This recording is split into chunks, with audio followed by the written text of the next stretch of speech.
What's up, everybody? You're watching Unboxing Thursdays, episode 207.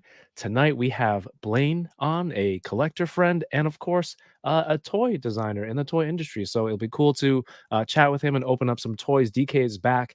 So sit back, enjoy the show, and we'll see you after the credits roll. Did I rhyme that? What's today? It's Thursday. Hello there, toy collectors. My name is Kevin, aka Toying Around, and I am very excited to bring you this special review. If anything, the Kim family, they're archetypes.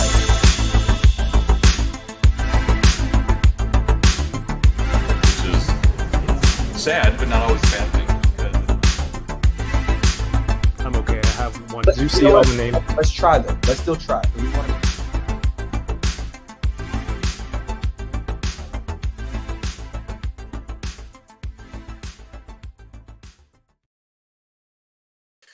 Forgot to add us to the show. What's up, everyone? Welcome back. Unboxing Thursdays. The show, what we do here every week is we unbox some of the newest and best collectibles that we've got and get to chat with a friend in this amazing hobby. This week, DK is back.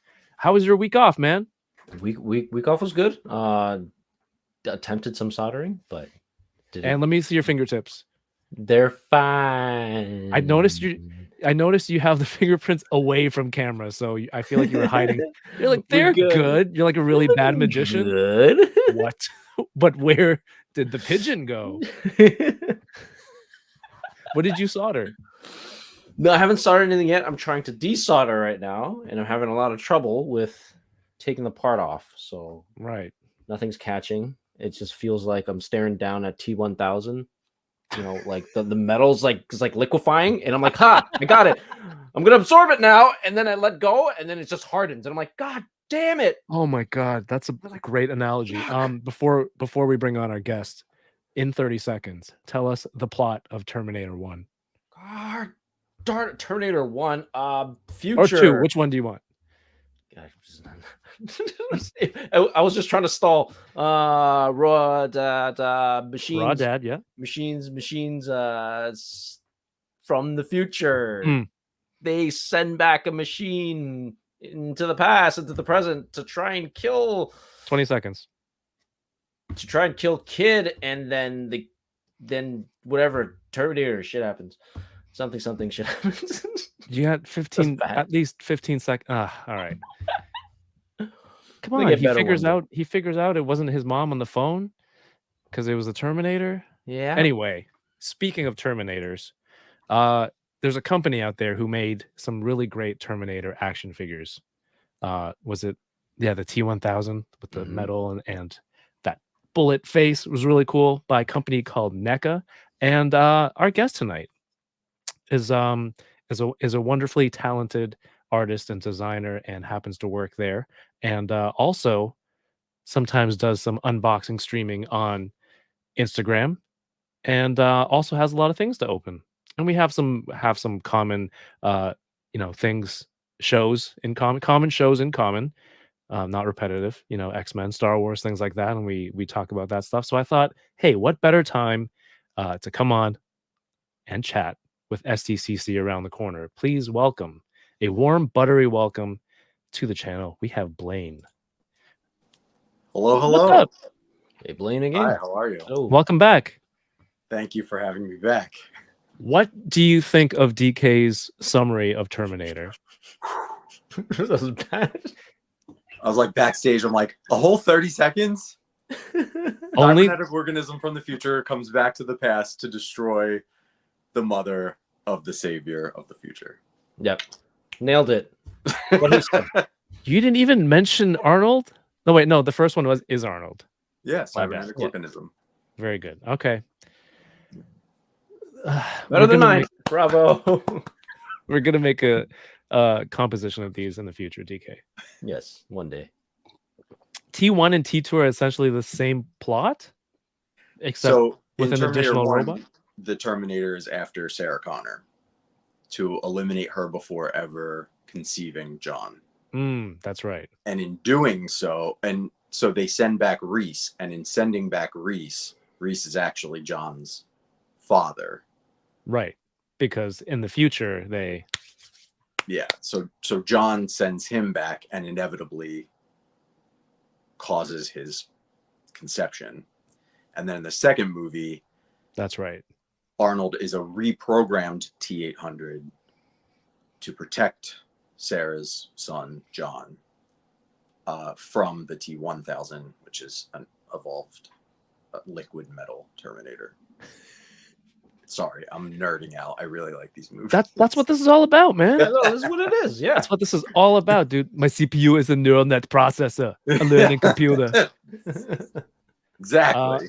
This one. Yeah, that's my favorite line, dude. And not just that, not only was the concept of the movie cool, but like the techniques, the scene where Arnold's operating on himself in the mirror, Yeah, and they do that prosthetic, dude. It's so cool.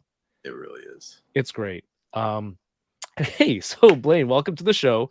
What kind of stuff are you into other than Terminator? Everything. What am I not into? What are you Well, into? you mentioned earlier, Star Wars and X-Men is kind of our common thing, and X-Men '97 obviously just ended, and there's a new Star Wars show going on, so I'm keeping up with all that. Horror, comics, toys. Yes, you're a big horror fan. I am, and they actually just today showed the first footage for Dark Universe. I don't know if you're into Universal Parks, but Universal Parks is creating an all new park called Epic Universe, and they have like a new Harry Potter section. I don't know all these sections, but one of the worlds within Epic Universe is Dark Universe, and it's Universal Monster themed. So that just got announced today. So Nice. yeah, not toy related, but I'm sure there'll be merchandising. Something. Yeah, you guys do some Universal stuff. We do, yeah. Universal Monsters. Yep. Classic Heck yeah. Universal Monsters. Yeah.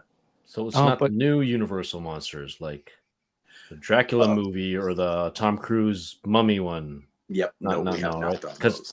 Because we're scrapping those, to my understanding. I think they did say they're going to start that over. Oh, they're starting over? Okay. Yeah. Cool. Or like you said, scrapping it and going in a new direction, which seems to be the common thing these days. So there was going to be a new series so the or Mummy like remake? with Tom Cruise Okay. was supposed to like start a new MCU, but with Universal Monsters. So there was, yeah. Do they team Because up? everybody's hopping on that. Yeah, band. they're supposed to team up. But like you see, he's in a museum, and Russell Crowe plays Dr. Jekyll and Mr. Hyde, and you see like the creature, Gilman's the creature from the Black Lagoon's like skeleton arm in the background. So they were gonna tie all these. There's a new Wolfman movie coming out. So isn't there a new Frankenstein also? Yeah. Is it Frankenstein? I know The Bride is coming out with Christian Bale. And that's kind of like the Bride of Frankenstein, although it takes place like, I think my coworker said like in the 1930s. We were looking at set photos, and it basically just looked like Joker and Harley Quinn, but Frankenstein and the Bride. I mean, that's not that far off. I think what Flash said was right. I think the Dracula Untold was the first start. Funny thing about Dracula Untold, I watched that on a flight, a very long flight. And I watched it and then watched Morbius immediately after. And to this day, I cannot tell you where one stops and the other starts. They're the same movie to me. Oh, no. You know what? I'll say that the Dracula movie was slightly better than Morbius, in my opinion. Yeah. What's the one? Is there a Dracula one where it's Nicolas Cage? That's Renfield? Yes. Oh, it's not Dracula. It is, well, He's a so vampire. Renfield is Count Dracula's cousin, like human helper who he keeps. So, see, I'm gonna nerd out again. Oh, he like does stuff for him in the daytime. Yes. Yeah. And lures like people in so he can feed on them. Yep. Okay. Yeah. If you remember like the classic Dracula, he was the one that was like eating bugs and spiders and like a DK of sorts. Yeah, hey, exactly. Come on. Making little T-1000s, you know. Timon and Oh, Pumbaa of the vampire world. If saw you that from a mile. I was like, don't say it, don't do it. I was like, ah. Oh my god, you saw that coming? I did not Mhm. expect that. Isn't I looked it up. There's a Frankenstein set for 2025, directed by Guillermo del Toro. Yes. That's I think shooting here too. Awesome, awesome. All right, so I want to watch Renfield. I want to watch. There's like a comedy. There's a sitcom. Is it Matt Berry who plays a vampire? I don't know. I want to get into all this stuff, but there's a lot out there. Was there one that was a vampire that's on a boat? Yeah, that was Is that supposed to be serious? the last voyage of the Demetrius. Mm. And How's that that? actually in Bram Stoker's book of Dracula, the voyage where Dracula gets from Romania to London, there actually is like a passage, like the captain's log, and this movie's based on that. And I think cool. they did actually a really great job. It's its own isolated movie. It only takes place during the boat travel, and I was pleasantly surprised, and the design is really great as well. I generally don't like horror, but for some reason, when it's vampires, I really like it. And maybe it's because growing up, it's just watching too much Buffy the Vampire Slayer, because it's just Sarah Michelle Gellar so fine that that Also, made it. R.I.P. Donald Sutherland today, who was in the Buffy the Vampire movie. Oh, the movie. Yeah. Father of Kiefer Sutherland, Canadian legend, both of them. Yeah. I know things, just not Terminators. Hey, we'll say hi to the chat in a second, but first, Blaine, what kind of stuff do you have to open tonight? Oh yeah, What are so we getting into? I have, well, you mentioned SDCC, and I thought it was a good time to show off some SDCC product. So I do have my Over the Rainbow Elvira that's out this month, so I can open that and talk about that. I've got Captain Impressive from the series Dinosaurs, Earl Sinclair in his superhero disguise, and then Super Elf. So I figured I'll kind of focus on those since SDCC is around the corner. Hell yeah, that's awesome, man. Because I know the Captain Impressive was just announced like 2 days ago. Yesterday. Yeah, yesterday. I was at lunch with friends and I was just scrolling. Like, what I showed everybody, so they thought that was cool. So that's awesome that you have those there. Would love to get into those, and I know people are excited to see, Super Alf as a convention exclusive. Like it looks really cool. So excited to get into that. DK, what about you, man? Me, I picked up this today. SHF figure arts Sakura from Naruto. Where from? I picked up in like Kingston and Lawrence. I drove all the way down there. $30. I was like, okay. It's so far. There's no Kingston and Lawrence is not near any highway.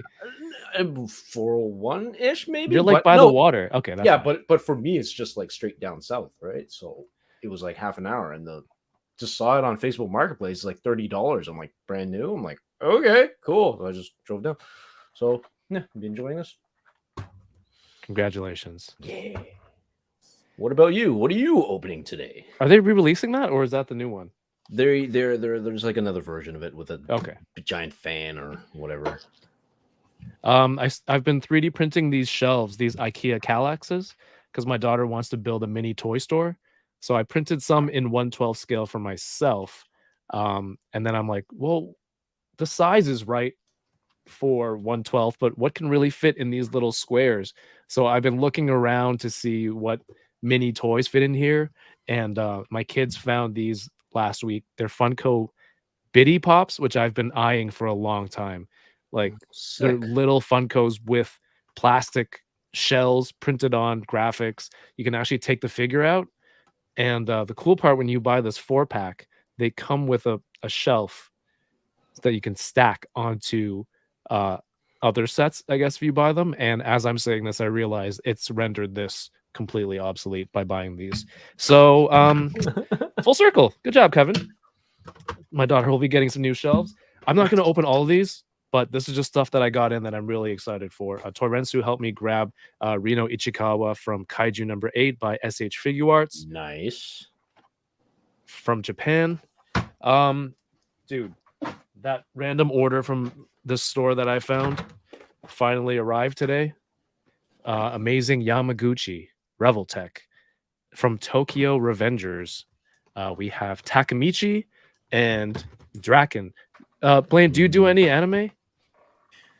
One Piece, really One Piece. I'm more like a '90s anime, Sailor Moon, OG Pokemon, Nice. Studio Ghibli. Love me some Studio Ghibli. Nothing wrong with that. And also, I was walking by and I remember I had this. And DK, we were at the hotel the weekend for my birthday in the Toy Con when we did the live stream, and we opened this. I was kind of inebriated, but I also didn't have any tools. These are very, very securely packed into the box with the little plastic straps. But this is the NECA TMNT. Nice. King Kirby. It just says Kirby. It does just say Kirby. However, we did clear. I very coincidentally promise this was not planned. Had this on my stack because we were just talking about it in a sales meeting today, and it's just really amazing that we worked with the Kirby estate and got like official permission. Although, so this was just a drawing in Eastman and Laird's original TMNT as just like an ode to one of their idols. And it was really amazing that we got to make a Jack Kirby action figure. So yes, it's his name's just Kirby as it was in the comic, but it is actually an action figure of Jack Kirby in a Mirage style. And I believe on the packaging we actually do like call out and thank. Yeah, the use of Jack Kirby's image is used with permission granted by the Rosalind Kirby Trust.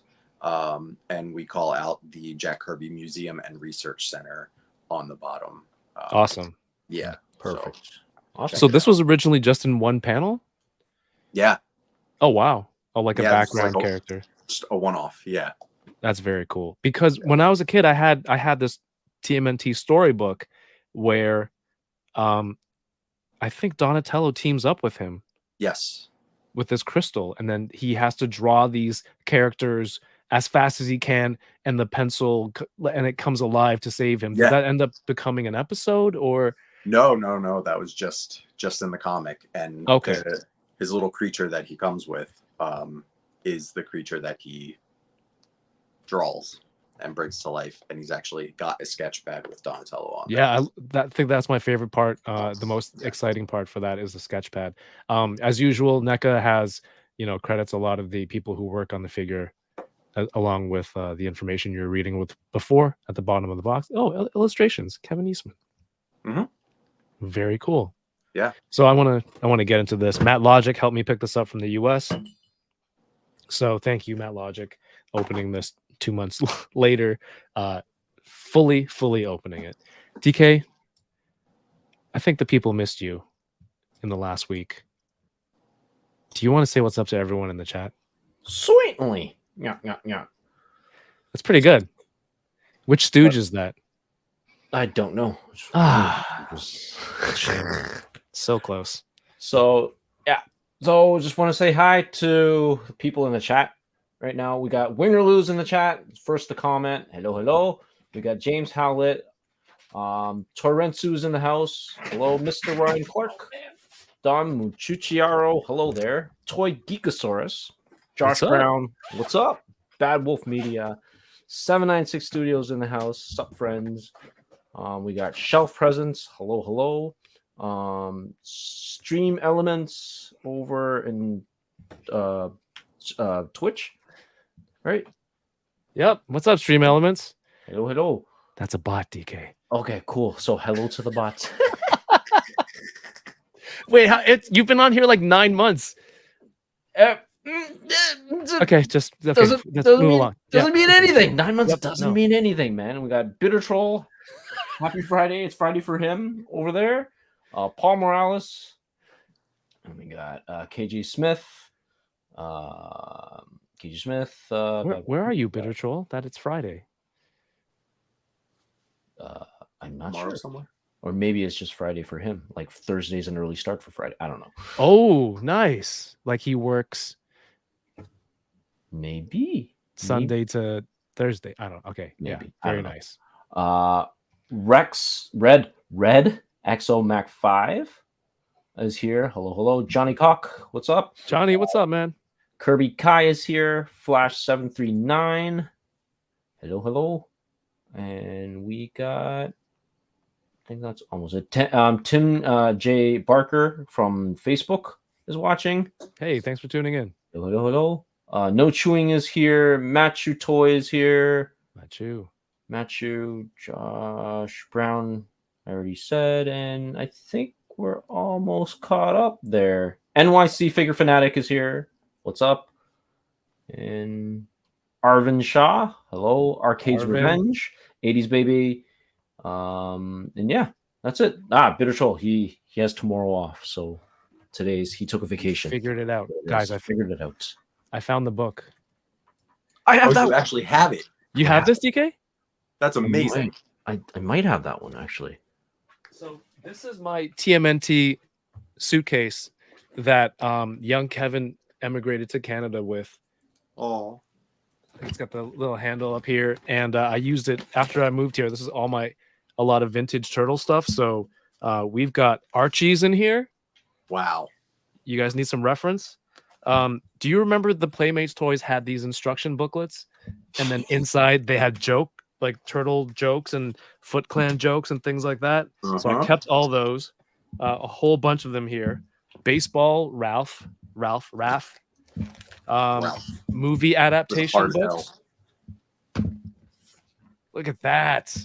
Nice. Awesome. So that's why I knew the story, and when I saw the figure was announced, I'm like, oh, dude, I remember this. So this is like a children's book. This is Random House. It's not the original comics, but it is a. Look, Oh wow! So they like recreated it. Yeah. Fascinating. Yeah, I've never seen this. So I thought your storybook was just like excerpts from the comic. The original. Yeah. Look, there's Grumpy Raph. I hate cold showers. Is that New York? And in the basement, there's this guy who lives in there, and he draws everything he puts to paper comes to life with this crystal that he found and tied to his pencil. Yeah. And this is like something I would And draw. that is canon. That part's true. That is. Oh, and then this portal. Is this? Oh yeah, the portal generator. Is this the same portal you guys made? Well, ours is as seen in the cartoon. Yeah. So Donnie has to fight these. He draws a power glove for him. This thing, and it's so cool. It's such a cool story. So that's why I'm like, was it a whole? Was there an episode for this? Because I remember reading this for sure. Yeah, this was a Mirage issue, but obviously this is restyled and retold. Arcade's Revenge goes, why does Raph have a towel wrapped around his waist when they walk around with no pants anyway? That's such a good point. Right? And this is the saddest ending. I forget why he stays. Does he stay behind? Oh, he couldn't make it because the portal was closing. So Donnie is the one that makes it through, and then Kirby draws him something and sends it in a paper airplane. Also, talk about the immense pressure to make a paper airplane within seconds and to have to make the throw through the portal. I thought we included the paper airplane. Did we really not? I'll double check. I mean, we're gonna find out right now. Make it yourself. Yeah. You'll have to speak up. I'm wearing a towel. What is that from? It sounds familiar. What is that? The Simpsons. Oh, is it Homer picking up the phone? I think so. Dude, you're on. You know what? You should take more weeks off. You're on today. I don't know what's happening. I'm pretty sure it is. No, I think you're right. You're on fire, man. All right, I'm gonna get Someone into said to help keep water on the off the floor of the sewer. from dripping off. Well, they're in somebody's hotel or somebody's building. Oh man. DK is not the glue, Josh Brown. Just weeks ago, you had to keep warning him on not to make racially insensitive comments. Don't think I forgot. Don't think I forgot, DK and Josh Brown.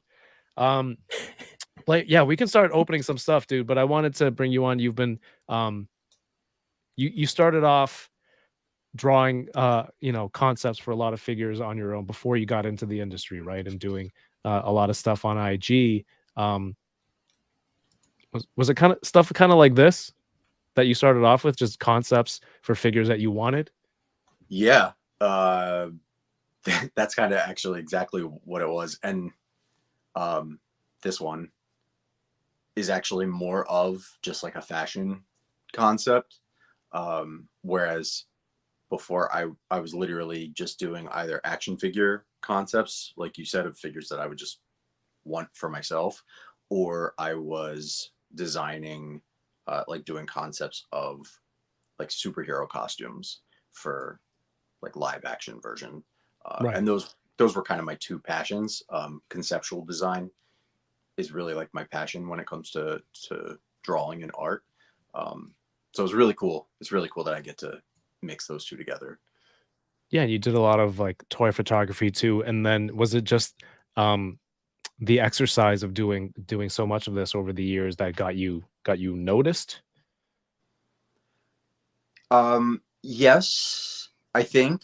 I also I just have like friends in the industry, and like you said, just being like a toy photographer and a toy collector and going to Comic Cons, I've always been really fascinated with collecting. I'm a third generation collector, Right. so I just I've loved collecting literally my entire life, and it wasn't just about collecting the action figures that I wanted to play with, and it really wasn't about playing with action figures. I was never like, the basher. I really liked picking a figure apart. Why is the articulation there? Why did it come with this accessory? Why was it this color? Oh, wow. I think you guys are younger than me, but my like prime was the Kenner days, and everything was based on a movie like Terminator that shouldn't be a kid's toy. Nope. So they kind of tried to make them fun and kid-like by adding bright colors and not movie accurate costumes. So I always was wondering about those design choices, and it kind of just led me into a world where getting to be friends with people in the industry and having them actually tell me, oh, you're not like just an average collector who enjoys figures. You like understand the inner workings of it, and you just have like kind of this natural sight for it, I guess. Yeah. So that's kind of what got me into it. And then during shutdown in 2020, I started a series on Instagram, on IGTV, and every week I would interview an industry professional and find out what goes into making an action figure, because that's what I wanted to know, and I was fascinated that other people wanted to know it too. Yeah. And in talking to them, I just kind of realized it was then or never. We were shut down, so I had the time to kind of work on my skill. I wasn't doing anything else, and I switched directions, and I retired from my last career after 20 years, and here I am. Yeah, I remember. I think we had this chat last time where it was like, kind of selfishly, I have these guests on, and I'm like, I just want to learn, what they're into, what their stories are. But it's cool that like people who are watching can enjoy the story too. But like, people I have on are friends, or like they do really cool stuff, and it's just always interesting to hear beyond the toys, right? Beyond on the surface of you seeing a figure on a shelf or something like that. So that's funny. I think I might be at the same point now, like career, same job for like the last 20 years. It's like, yeah, I don't know. It's maybe it's just that stage in life. But yeah, I know you worked on the previous release for Elvira. I'm not straight up, I'm not familiar with the character, but I know that you're a huge fan of the character and you got to meet her, uh, the actress, and through the design of this, right? Yeah. So one of my first projects as like a director of development Hmm. was the second Elvira Tooney. We had done the original figure of this in her classic black dress, Right. and it was already in production when I started. And when I started at NECA, I started in social media. So I wasn't on the design team. I wasn't designing. I just was constantly going over to the design room and talking to them and looking over the shoulder and what do we have next? You Hey know, guys, what are we working on? yes, exactly. And I saw Elvira there and I was like, holy shit, we're doing Elvira. Oh, I'm sorry. I don't know if I can cuss on the show. Go for it. I was like, oh my gosh, we're doing Elvira. And, you know, my whole face lit up and I started talking about her to Jeff Trapp, who is one of our painters, and Randy, who is our VP of product development. Hmm. And I said, respectfully, can I make a note coming from my previous career was in the fashion industry. I was a stylist and did hair, makeup, things like that. And I said, coming from, you know, a background in this professionally, Elvira's very specific about her makeup, and she has this thing with her eyes. I know it sounds weird, but it's one of the reasons I love NECA. Honestly, before this is not, you know, just talking biasly because I work there, but I have been a fan of NECA for literally decades. And something that I really loved about the company, and now something that I get to pride myself on as well, is our attention to detail. Hmm. So I knew that I felt more comfortable bringing it up to them because of how detail oriented we are and because of how collaborative the studio really is. Like the design studio, people do tend to work together, and when they know someone else is a fan of something or knows it in and out, they'll go to that person. Oh yeah, why not leverage that Right. passion and knowledge? A lot of people don't. You'd be surprised. Okay. Fair. So very fortunate. Making a long story short, I took a photo of our prototype of Elvira.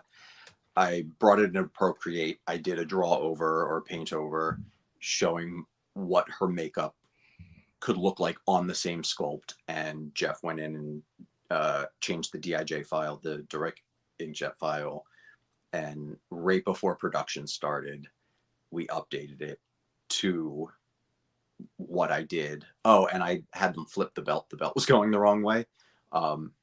Tiny details. I know I'm very OCD. No. And it came out, and Randy called me over when we got the first test shots or the first pre-production samples.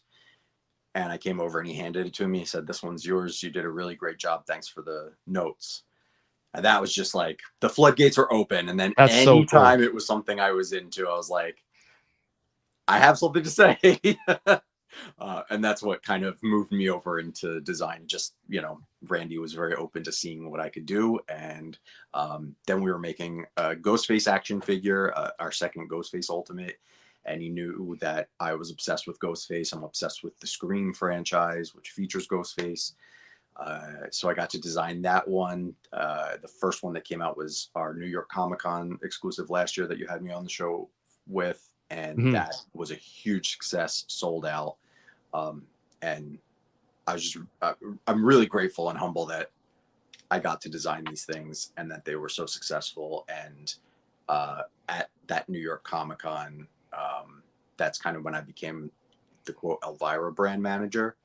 And as you said, I got to go out to dinner with her and kind of just have a casual kind of pitch meeting and talk about all the things, because we really only planned one retro figure and one toonie, and then we did a second toonie, and I kind of just pitched this whole idea of like the world of Elvira, how it could be an entire brand. And now we are 5 figures and 2 toonies in, and a bobblehead and some knickknacks, and yeah, it's and this one, as you can see on your screen, thank you. This one was actually a dress that was never worn by the character Elvira. Cassandra Peterson, the actress, is queer herself. She's been partnered to the same woman for the last 20 years. The character of Elvira is very sexual and has always been, sexual toward men.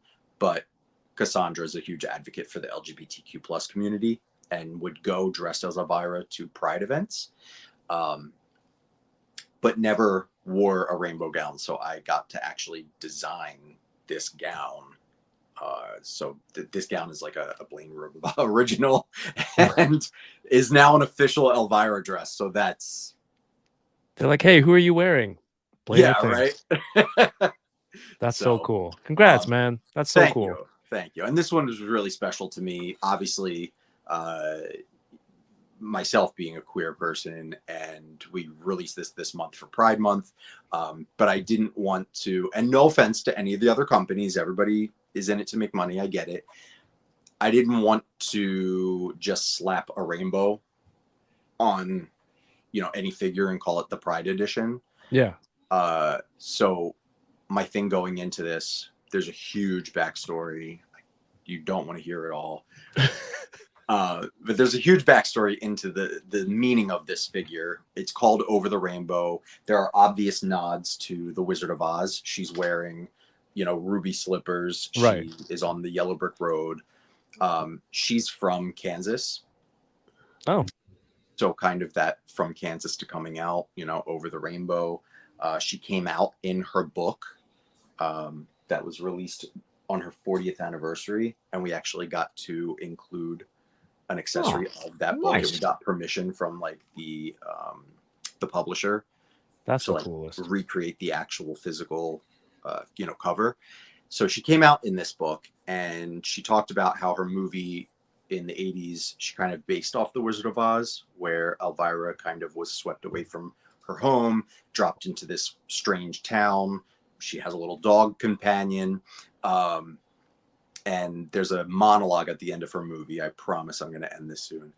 There's a monologue at the end of her movie, and she based it off the ending monologue that Dorothy says in The Wizard of Oz, about don't go looking for your own heart's desire. Don't look any further than your backyard, blah, blah, blah. That was my quote in my senior yearbook, and had no idea. So it just had a lot of coming together. And the really important thing for me was, how can we not just slap a rainbow on it, and how can we give back? So every order of this figure, I have it packaged. Every order of this figure on the NECA store, you get free shipping, and we donate $10 to the Human Rights Campaign. So we're actually That's incredible to the community. Yeah. So it's really awesome. Not only did I selfishly get to design an Elvira dress, but I got to unselfishly give back to the community. I hear what you mean, and I could relate to that too. I think DK can as well. Like the two of us, well, not for Pride Month, but for AAPI month, when companies are just like, hey, here's our regular product, but it's now red with gold lettering, and it's Asian Heritage Month edition of this, and it's like, I'll say to my wife, sometimes it's like, oh, that looks cool, but it's just red. And sometimes just this is just a cash grab. And my wife will be like, what are they really doing for the community? What are they really doing to help people? So to hear, I have that in my head, but to hear you say that, I knew your figure was there to, proceeds were going to this foundation, but I'm like, okay, I that puts it into perspective for me now. Something that I'm like, that makes so much sense. So yeah, that's super cool. DK, do you have a person who you would want to meet, to selfishly meet for yourself by designing a figure, and then being like, hey, look? I don't know. The only thing I think about is Peter Cullen, but then I don't think I could really design a figure of him. the specifics aren't important. Come on. Well, You that's can design a figure of anybody. Yeah. But Peter Cullen's just the voice of Optimus Prime. I don't know, right? So I don't know. Okay. We'll make up some We'll story. We'll go back to that one. What about you? In a few. Oh, there's so many, man. I would love to make like anything to do with like a Stephen Chow or a Jackie Chan action figure, and then they're like, "Oh, I want to work," because like time's running out on those guys, man. They're not getting any younger. They showed like Jackie Chan at like a party a few weeks ago, and I'm like, man, he looks old. You know, for me, he's still like Rumble in the Bronx or Rush Hour 1. Like he looks like that, right? So, yeah, something like that would be cool. I'm but upset to a similar vein of just like stunt people turned famous actors. I'm really bummed that every other company gets to do Bruce Lee but us. I love Bruce. I have a figure arts. I have the Super 7. Yeah. I'm like, and no disrespect to them, but I like look and I'm like, I could do one. Not better, but different. Draft it up, and then hit up the Bruce Lee Foundation. Be like, look, and then screenshot this, and then say, I have Asian friends, and then that's not racist at all. I'm not racist. I have Asian no, friends. it's not. If you're actually on with them, yeah. 796 says Peter Cullen in an Optimus suit would be dope. Like he was playing the character with just his head sticking out. DK wants or Peter like Cullen. a WWE wrestling like designed outfit. Oh, themed that would be cool. Shout outs to Lance Peter Luke. Oh man, I say this all the time. Incredible 3D sculptor. Just put out on his Patreon a 1/12 scale Millennium Falcon cockpit that you can print. That dude is so multi-talented. Yeah. You don't even know. Oh, I don't. I feel like you know more, and like you don't even know. Like you really don't. You really don't. I'm like, okay, cool. You win. Maybe I think he was at I think he's from Cali too. So I think I missed him at San Diego Comic-Con last year. Maybe this year we'll run into him.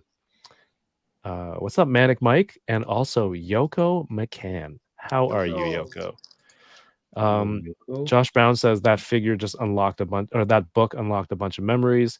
Bad Wolf says, touring around, have you been at the same job for 20 years? You're like 29. You know, in Hong Kong, we're very industrious. We start work early.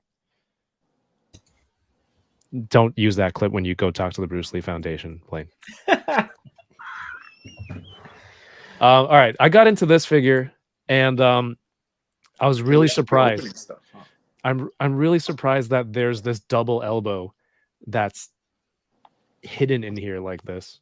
Yeah, we I think anytime we do double elbows, unless it's like the brothers, we kind of use that articulation technology. Yeah, but I just like how the rolled up sleeve hides on his forearm is the perfect kind of like you said, it hides where this piece ends and this part starts. Otherwise, you know, you don't want it to, if it goes from that into the flesh tone, maybe it's a little bit more unsightly or obvious, but this is hidden in so perfectly. I don't know if you guys have seen this. So because I've built some Bandai model kits and they use like a kind of similar, I think, mechanism here in the knees. Oh yeah, kind of a similar knee. Yeah, I know what you're talking about. But this because it's like a rolled up sweater. There's folds. This is so cool. Yeah, I've got the one I have boxed back here. I have kind of just like an nerd idols shelf. And I've got him sitting next to my Marvel Legends and Mego Stanley. You have a Mego stand also? Absolutely, and he's doing the Spider-Man thwip with his hand. Oh, nice. Is that the one where he comes with a Spider-Man suit? No, he's just in basically Jack Kirby's outfit. Didn't they all just wear green jumpers with? There's a style at the time, right? Look, there's the pencil with the gem on it. Yes, and there's Donnie. That's so cool. Nailed it. And there's that creature that he draws, and yeah, these are so secure, man. I know. I'm afraid I'm going to make so much noise with my Captain Impressive. Oh yeah, Captain Impressive. I don't remember the show enough. Is that like something he did on that show? Yeah, so this is Okay, actually cool. episode specific. I'm going to nerd out. It's from season 4, episode 2. Don't be a hero, Earl. Oh, and the title too. I know, love it. right? Impressive. So Earl Sinclair works for the We Say So Corporation, and he gets tasked with basically disposing of some barrels that are toxic, and the whole swamp is like glowing green, and he falls in and gains superpowers, basically Superman. He's got heat vision, he can fly, super strength, and he decides to become the hero, Captain Impressive. And when his boss finds out that it's him, because it happened on We Say So property, he is now the property of We Say So, so becomes kind of like a corporate sponsored hero.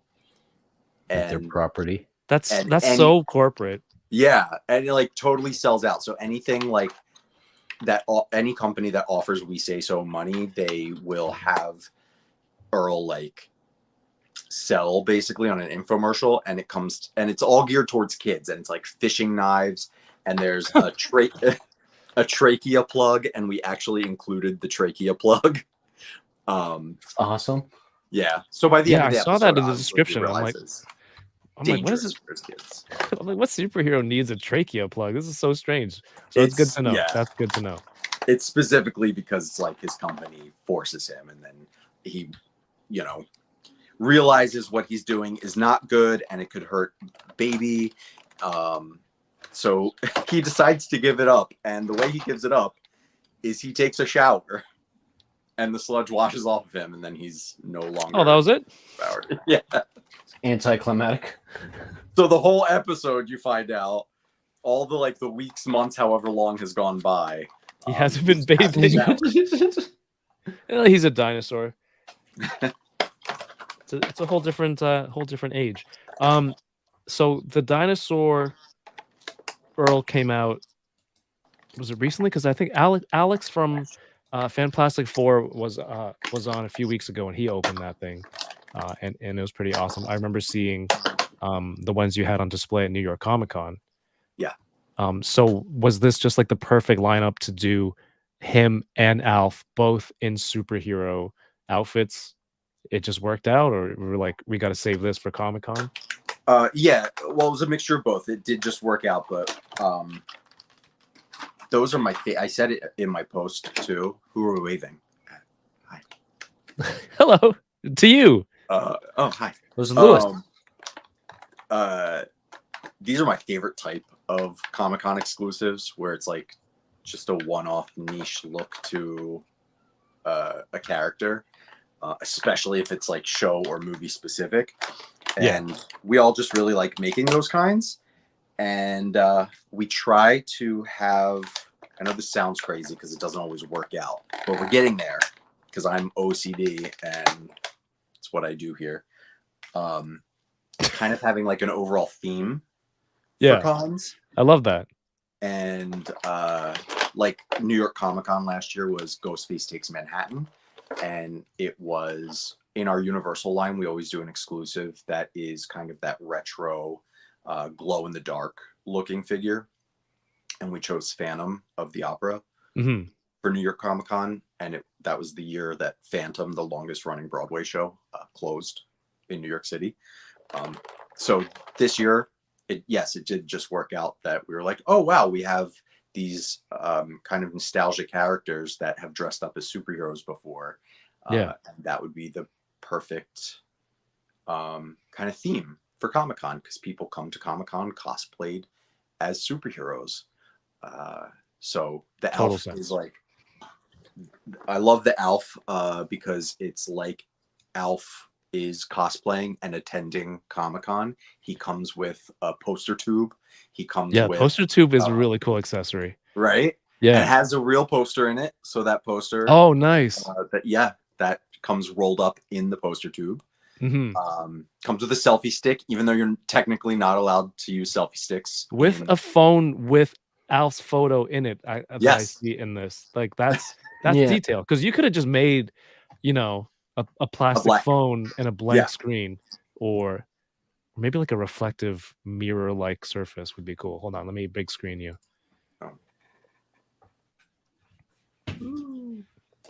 Superhero pose in there. Yeah, Flare. that's so cool. But yep. What is he saying in the word bubble? First on the cover is "Look up in the sky." It's me. On the side panels, it's "The Prodigy Son Returns," and on the back, it's "A superhero's work is easy." Nice. Yeah. So fun. Yeah. Alf and his little one-liners, if you remember, trading cards, the comics. Yeah, it's Alf.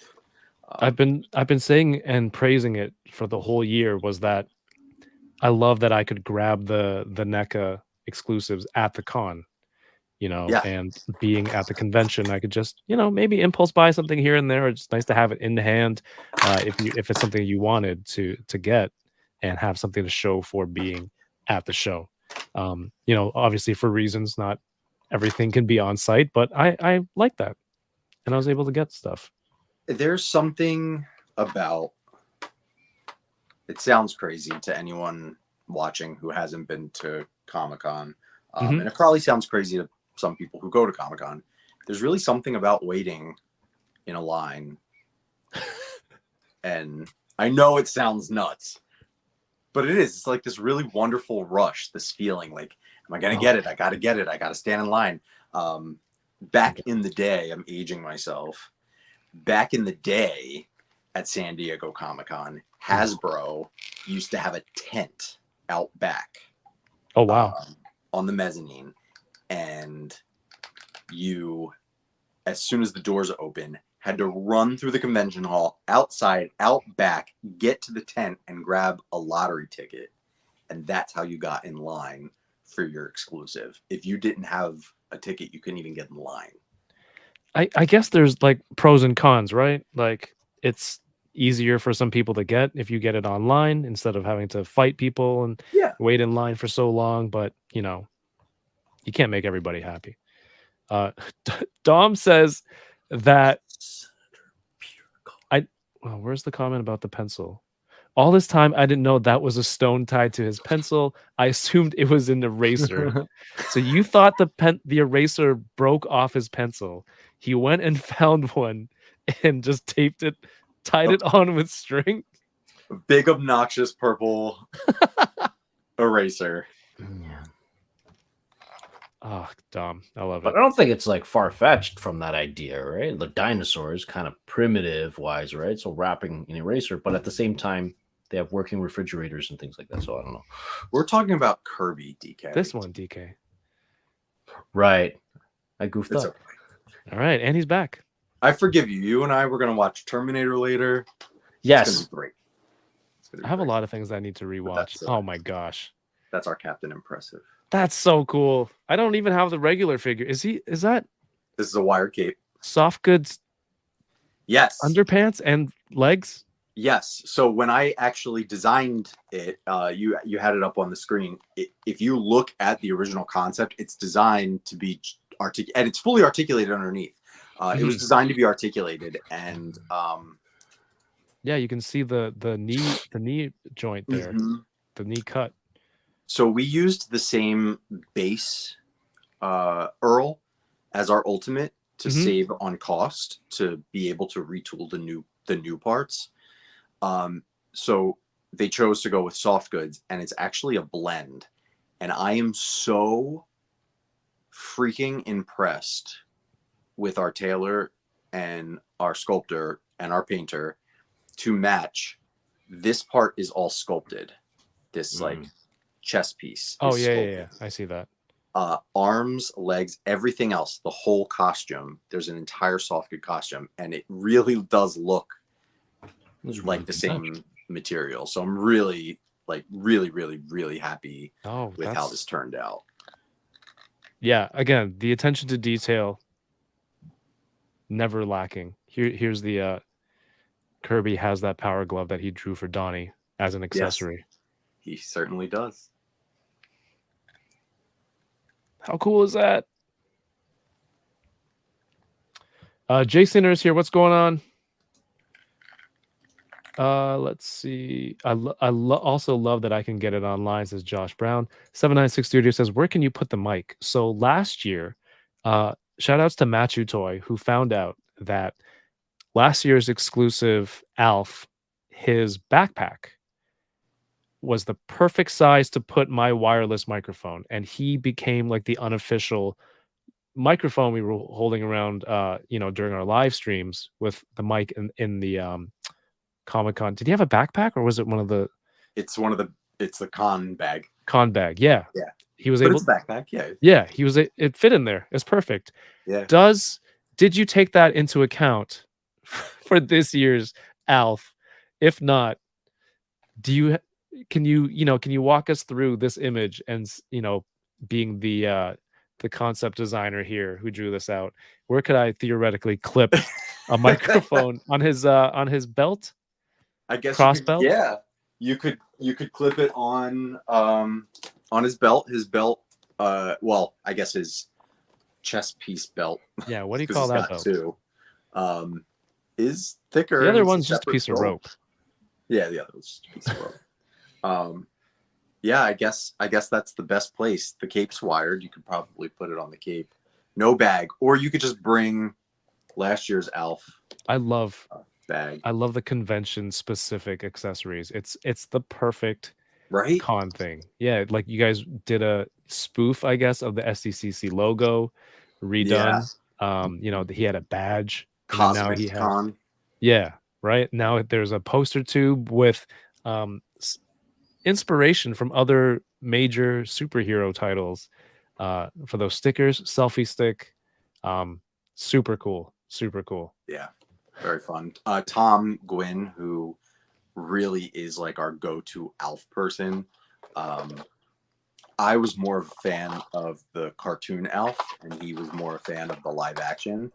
And I like coming together with him because we just nerd out on Alf and come up with these crazy, like, that's what Alf was known for. For anyone who didn't watch the series, Alf was just kind of like Elvira, was more just a pop culture phenomenon. And even if you didn't watch their shows, you knew the character because they were just branded on everything. Yeah. And Alf was just known for just getting slapped on everything. And that's kind of like his, meta before meta. So it's just really fun to collaborate with him and come up with these fun things. And he came up with the poster tube and the selfie stick. We had actually had, and I'm not sure how much I can talk about, but if you look at his post, he kind of mentions it briefly. I think I do as well. We actually had another Alf Comic-Con exclusive, like, done. Concept. He sculpted the whole thing. Beautiful. And then it didn't get approved by licensor. Oh. Had to, like, regroup real fast.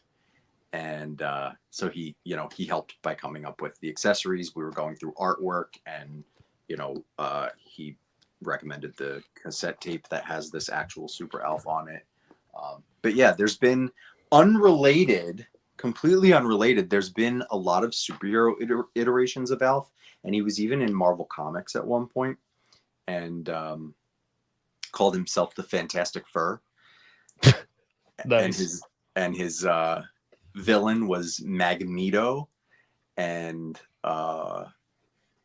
could control meat instead of metal, and made like tornadoes of just like cold cuts and sausage links and meat steaks. tornado, like in Parks and Rec.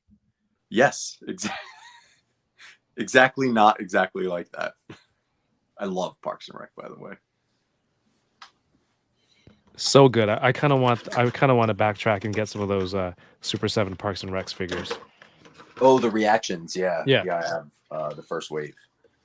Yeah, I don't need to get ultimates for Tom Haverford. It's just a reaction will do. But hold on, like, look, I know this has been out for a while. He has the perfect hand for holding a pencil. Yeah. Like, the grip is just too good. We don't mess around. And then there he is holding his Nailed it. sketchbook. It's so freaking cool, man. Have him at the desk. It's just fascinating. Like I said earlier, he got brought up in a call today, and Trevor Zammit, who's our TMNT brand manager, was kind of just giving. So he's brand manager on TMNT, and I'm brand manager on all Figural non-TMNT. So we kind of split that meeting up and educate the sales teams on all of our action figures. And he gave us spiel about Kirby and who he meant to Eastman and Laird, and who he meant to that comic. Mm-hmm. And then I kind of just chimed in and I was like, just to let you know, he's not like famous just TMNT. Like, this man has done Avengers, Black Panther, Yeah. Captain America, DC. Like, he is up there with Stan Lee. It's wild that we released a Jack Kirby action figure.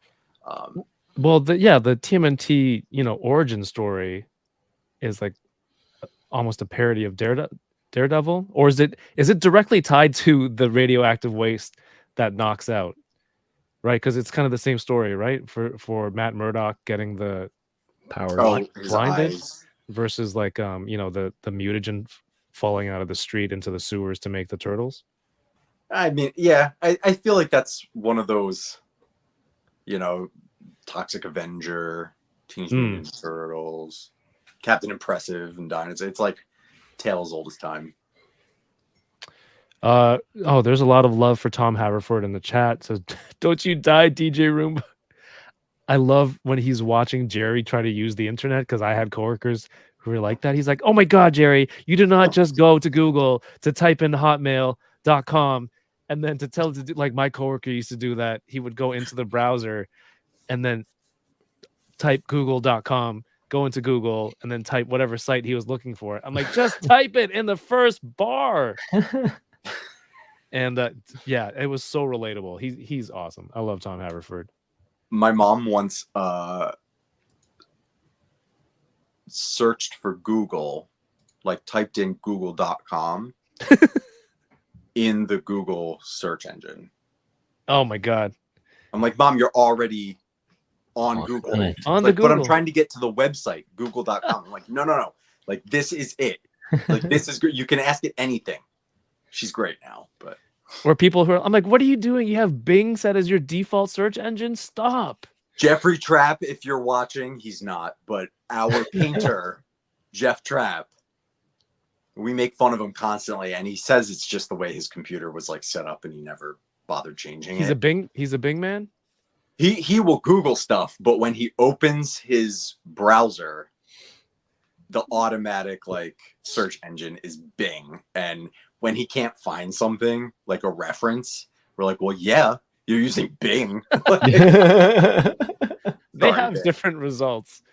He will say like, oh, this reference doesn't exist online. And we're all like on our screens looking at all the different references in Google. Oh, DK, should you be binging? Bing, bing, bing. Oh God. Instead of Google. So this is the joke book. I don't know if you guys remember this or people in the chat. So this is from like Turtle Battle Fun Set. This is from the Blimp Party Wagon. So you can see I was pretty spoiled. Pizza Thrower, double-barreled plunger gun. There's so many. And this is the Ooze set. Oh yeah. So like you open it up and there's all these sketches and there's jokes. What are two things turtles never eat for breakfast? Lunch and dinner. I mean, that could apply to everybody. What do the TMNT play with foot soldiers? Football. I mean, come on. And like, there's cool artwork in here. I actually have to ask my buddy Howard, who works for Varner Studios and actually did the concept design for many of the original Playmates Turtles. Yeah. If he did the artwork for these. Like there's the jump from the intro when they're flying out of the turtle van. That's pretty cool. That's awesome. I mean, these jokes aren't very good. Who cares about the jokes? Look at the art. That's true. You The guys want jokes to hear? aren't supposed to be good. Have you ever actually sat down and watched 1986 Teenage? Do you guys want to hear a joke about pizza? Always. Never mind. It's too cheesy. Okay. You can thank my son for that one. Anyway, these are so cool. Yeah, that's awesome, man. They're probably worth something. Probably not. Not in You that ever- condition. You ever like, oh wow, I found this. It's gonna be worth so much, and then you look online and you're like, oh, nobody. 83 cents for that piece of paper. Yeah. Dude, I was sitting here today and I was playing a game on my phone, right? And I get the notification from the doorbell. Someone's at the door. I'm like, oh, my package is here. I'll just grab it later. I want to finish this game. But something happened and I pressed the wrong thing and I opened the doorbell app and I see the guy still at my door. I go, oh, this might be important. And then I look, he's holding a box. And in the corner of the box is this logo from like Japan Post. And I'm like, no, it's my parcel from Japan. So I like run upstairs and I pull the door open so fast. And this piece of paper is flying down and hits the guy. And I realized he was still there because he was writing the like, oh, sorry, we missed you. Here's a paper, get it tomorrow. And so it's a good thing that I clicked into it by accident and I saw what it was. Otherwise, I'd have to wait till tomorrow. And being the total maniac, I can't wait another day knowing that I was so close. Right? So he's like, are you Kevin? I'm like, yeah. So I signed for it. So it was signature required. I didn't know. But yeah, that was a disaster today. But that's how I got it. These Tokyo Revengers. I think the last Revel Tech figures I got were those TMNT Toidles. We're going to talk about shout outs to Kyle and the team for those 03 turtles from Super 7. They got some new articulation on there on those figures. Brandon, I think, sculpted them, if I'm not mistaken. Yeah. And Brandon Kyle Gash designed them. Yeah. I noticed cool. that. I saw that was the first thing I noticed was the little sticker that said all new articulation. And Donnie has the staff across his back with his arms on it. So like I don't think there's any way. Hold on 1 second. I just happen to have it right here. This one would not have been able to kind of casually drape his arm. Yeah, I don't even think the elbows go 90 if I'm not mistaken, do they? No, they don't, because these were singles. So they added double jointed elbows. So I mean, those are renders, but I'm assuming they're not that far off with hopefully not far off with the final articulation scheme. But yeah, look at this compared to the new one. TK, do you have photos? Or shall I? The Super 7s ones? Stupor 7, that's the one. Super 7. Super 7s, yep. Nope. Estupor. So, Kevin, I don't know if you noticed, but I did bring my Magneto helmet. You did. It's not the right paint variant. Dare you. That thing's awesome. Yeah, you see how far Donnie's arms go back? Yeah. Yep. And they bend? So it's like this. Oh, I'm not on camera. It's like over the bow staff like this, which is not dissimilar from the emojis you sent me the other day, but we don't need to bring that up. We don't need to go into detail, but it looks like really, really good range back. Is it butterflies? I don't know. No, they don't have butterfly shoulders. We should have them on. We're going to have them on and talk about these figures in the near future. Mr. Wadaga and Mr. Brandon Gash, who was super cool. DK, you remember streaming with him last year? Yep, I do. I don't know why I felt like asking you that specifically. Like when you ask your kids, like, do you remember this person? And they have to say yes. Do you remember DK? Kevin flexing on it with joke books. That's right, baby. Yeah, man. My kids read joke books all jokes. day. They're so funny. The best thing I've seen is when M. Night Shyamalan did the Wired autocomplete interview. His twist ending was that they used Bing instead of Google. What? Oh, I also Yes, another exclusive. forgot to talk about this one. This is my early sample of the wood. I know I don't even have like enough room for it. But this is the Wood Beast Challenge. If you are a fan of the 1980 Flash Gordon film, it's wonderful. If you've never seen it, please go buy it. It's ridiculous. It's Star Wars. It meets Dune, meets football, meets What? Freddie Mercury. I'm not even kidding. And Freddie Mercury? Wait, what? Oh, Queen did the soundtrack. Oh, okay. Oh, yeah. No way. There's a literal song called Flash. Yeah, Savior of the Universe, man. That's so a great get for a soundtrack. It's this movie's amazing. Like, Recommend? Like must watch? Must watch. DK, have you seen it? Must watch. parts of it, but Don't definitely tell not me from it's start to parts from like finish. the artwork of the toys. No, Parts of it. This Parts part. of no. But yeah, so the figure itself, the Flash figure, we had approved, sculpted, paint master done, and we wanted to make it worthwhile as a Comic-Con exclusive. Originally, we planned a 2-pack, and the other character was not approved.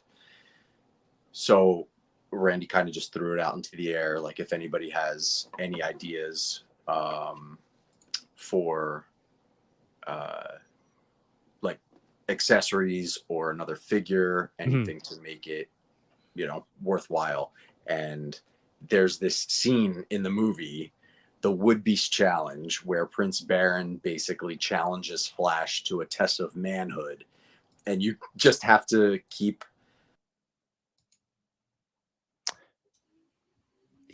Was he frozen on your end, DK? The image? He was frozen. Yep, he was frozen. And then now just completely gone. You're just That's too bad. Hopefully he'll get back on. We can go through some of the concept here. But I don't even know what I'm looking at. But this would make a crazy popcorn bucket. Yes. Yes, it would. I mean, there's Dune, then there's Wolverine, then there's this, right? Like, yeah. No, this one's good. But yeah, I don't remember much. This movie came out, where was it, in the 80s? I'm pretty sure. Yeah, I think he just said that. Machu says, which are my new Revel Tech. Those turtles are great, Machu. Just, I'm running out of turtle space. Yeah. We didn't hear anything after Queen. I don't know what happened. Oh well. No, I'm kidding. Something about Randy saying any ideas for an accessory or something to substitute in. Yeah.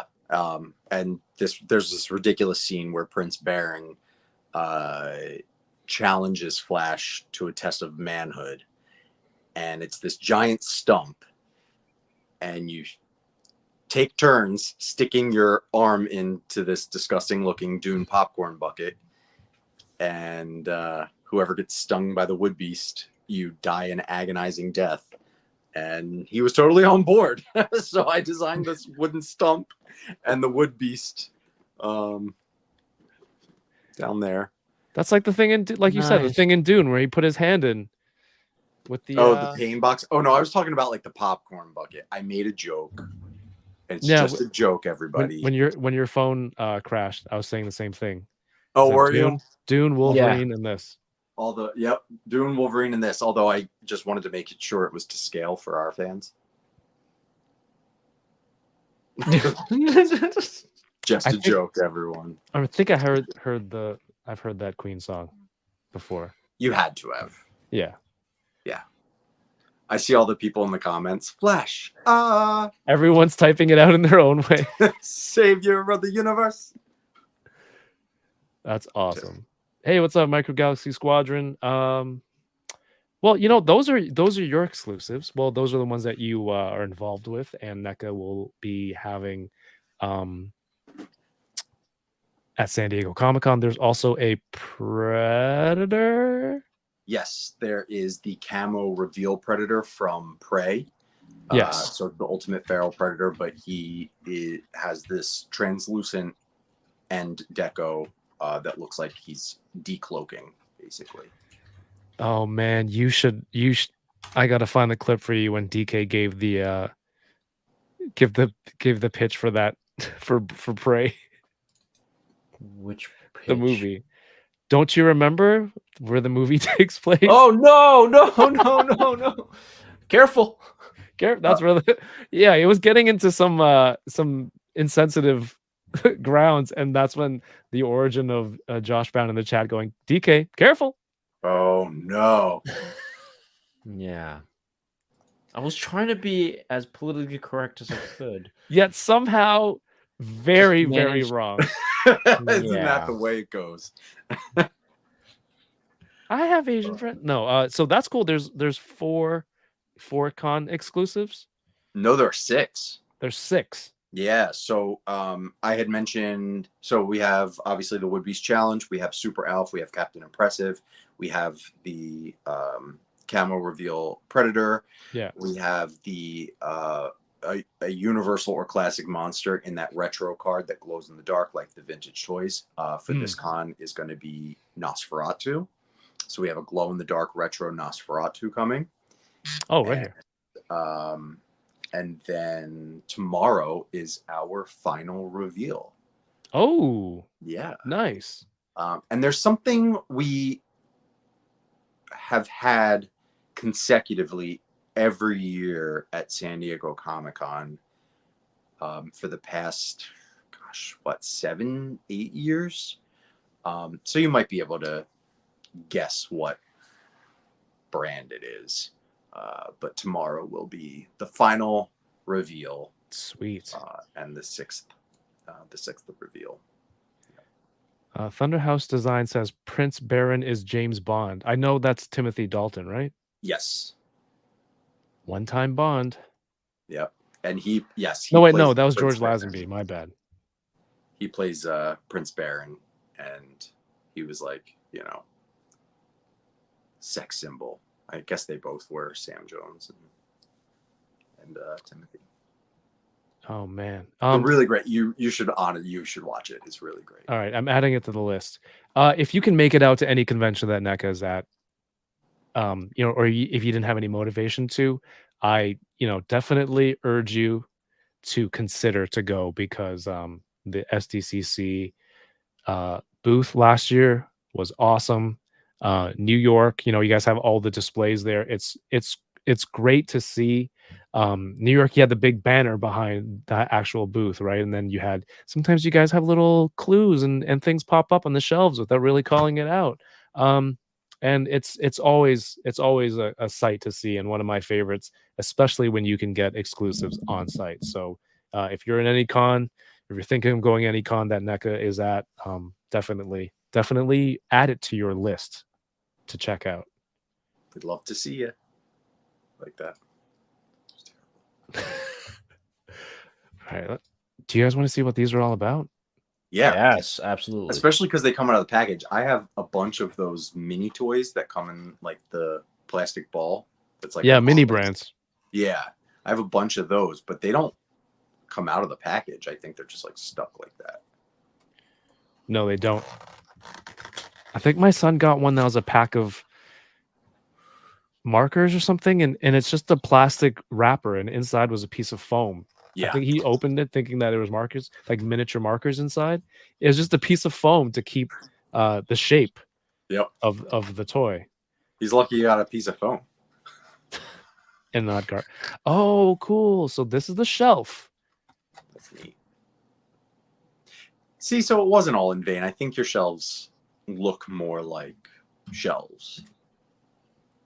Yeah. These look like those Temu ones they keep trying to sell me. Yeah.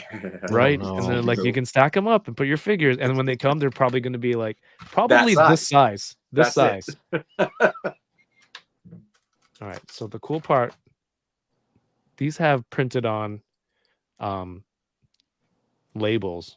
So it's not just like a piece of paper. Like there's a smooth texture printed onto the acrylic. And then Wow. Nice.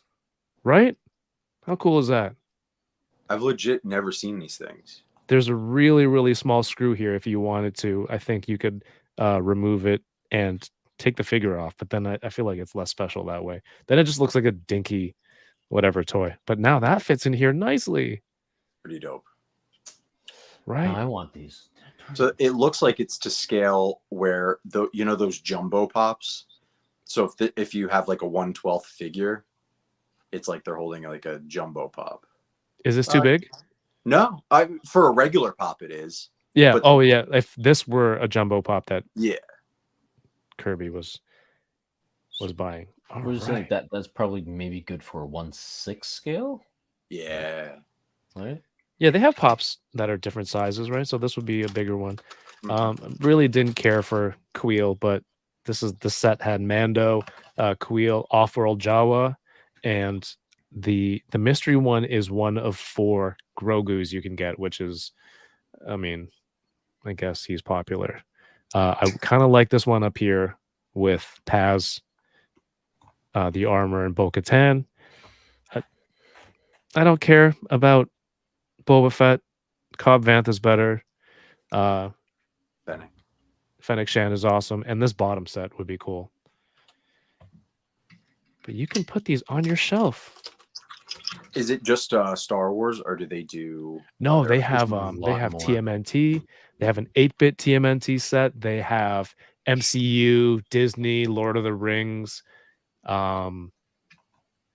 They're not the best value, but I wanted to build out a little display set, so I wanted to try it out. I mean, $15. I feel is that 15 Canadian? I think it's US 15 US. That's the Funko. This price is Funko website. It says 15 US. Ooh, Dom says SDCC exclusive Casey Jones and Japanese Time Traveler Turtles from TMNT 3. Ooh, I'd be down. I think I passed on TMNT. Wait, Japanese Time Travelers 3. was 3. Mm-hmm. Oh, he means the Japanese samurai that came back in time or came forward in time? There were 4 of them. They Yeah, swapped places with the turtles. with the turtles. You guys know hockey? Oh, hockey. I can do that because Right. hockey. It's the playoffs now, or it's the finals, Stanley Cup finals all the time, all day long in my house. Oh, hockey. Harry Potter, Ender Shadow, what's up? I think they have a Harry Potter line for these. They're called Bitty Pops. What's Bitty. up, Matt Logic? Blaine, do you like Queel? I mean, he was okay. Yeah. I thought that whole season I really enjoyed. I mean, they shot their shot on a lot of things, and some hit and some miss. In that season? No, in the Just new in general. era of Star Wars, or Star Wars, in the new era of Star Wars. Is that you don't want to get me started. Is do. it the new era, or has it always been hit or miss? There was never an era where so much stuff came out at the same time, That's true. That's absolutely true. right? I guess I'm just thinking, like, obviously I've been hearing a lot of the stuff about Alkalite. Personally, I don't think you need a reason to not like something. I find the pacing of the show to be a little bit boring, but that has nothing to do with like the diversity of the show. And I love when people are like, "Let's get George Lucas back. We need George Lucas." Like, yeah, I hate sand. It's coarse and it's rough and it gets Right. everywhere. Or you're making fun of me. I'm much too frightened to tease a senator. That was all George Lucas. George Lucas invented Jar Jar Binks. George Lucas made the most racist movie I've ever watched. Oh, now I can do the accent. They unracist the Nemoidians. I'm so upset. Which, like, everyone would, at least where I'm from, everyone would use that excuse. Like, oh, I'm not doing an Asian accent. I'm doing a Nemoidian accent. I didn't know that was a thing. I've never heard it. That's great. Never heard what?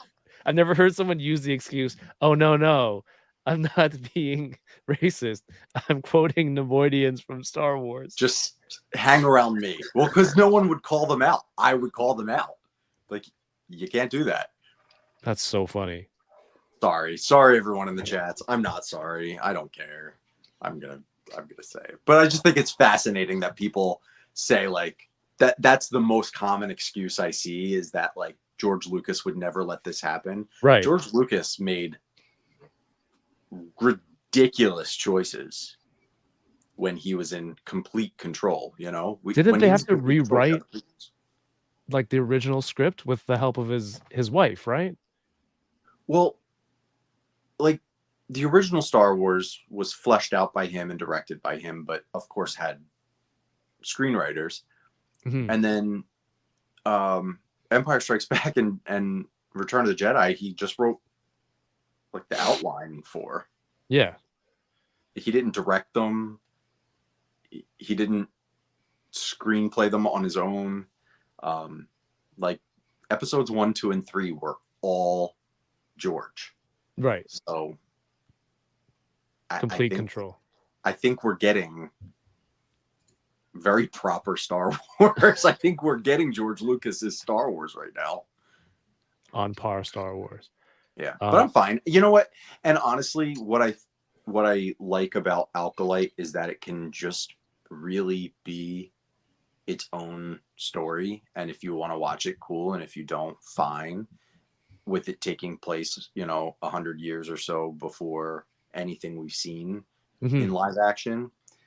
It's just like, it's just another story. It's like picking up a Star Wars comic in the comic store. It's just an expanded story. And if you don't like it, you don't have to buy that comic. But I will say the one downside, your buddy Paul, I feel is like the Samuel, well, I was going to say the Samuel Jackson of Star Wars, but Samuel Jackson was in Star Wars. He's like the Nick Fury of the like new Star Wars universe. Pulling everything together. That is true. Right? He's like, he really is like, and that's like my one thing. I'm like, oh, I'm not gonna see that X-Wing pilot this season. Yeah.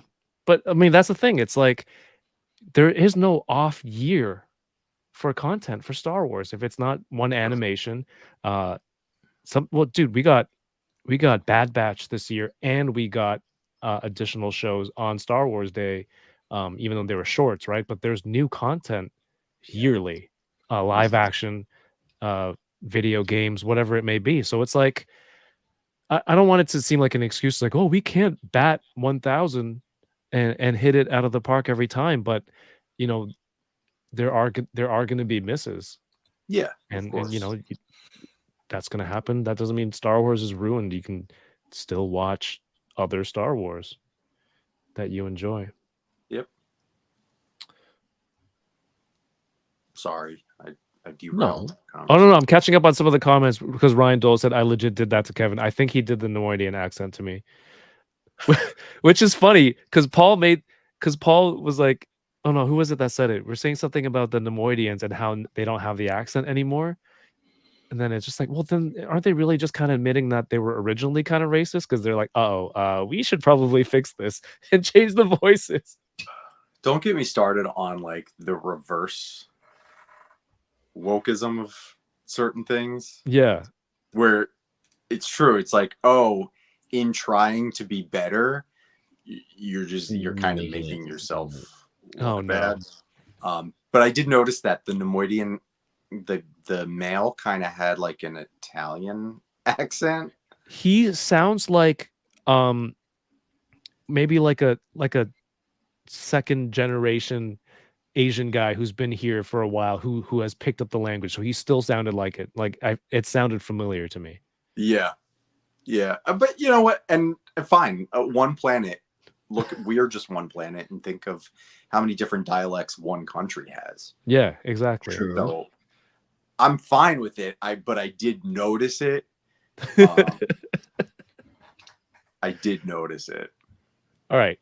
Your honest opinion, DK, Blaine, in the chat. What do you think? I know Pop Toys in our circles is just like, oh, Funko. No, it's not real collecting. But like something like this, at this size, at this scale, how it looks with this case. What are your thoughts? Surprised? Still unimpressed? maybe I intrigued. like it. I'm intrigued. Like I would collect these over actual Actual large dice Funkos? Funkos. Yeah. Yeah. Oh, rubbing that in my face. I haven't gotten that 3-pack yet. He's great. He is. I like it better. I liked it better like on your shelving was more impressive. But I agree with DK. I would choose these over regular pops mainly because of the playability with other collectibles. Ooh. I'm gonna need more. I have an obsession with miniatures. You guys don't have Five Below in Canada, do you? No, but we make a point to go whenever we're out there. The Teeny Tinies brand is like my new obsession. I don't know if you watch my What do they make? toy hauls. What don't they make? I feel like I want to run and grab.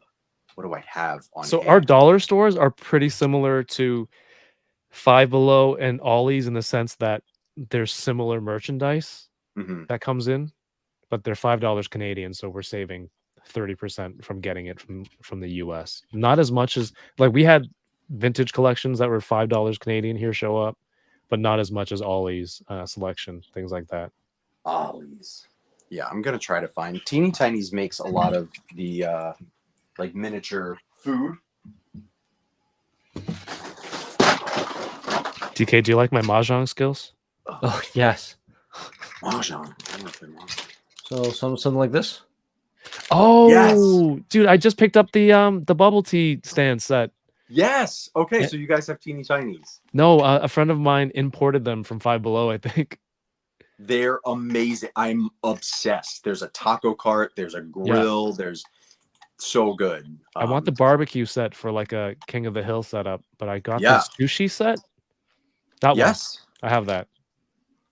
I bought the barbecue grill for I'm going back to horror Thanksgiving, the movie Thanksgiving that came out last year. It's Right. like a 90s style whodunit slasher. But yeah, Oh, they're here you just go. fun.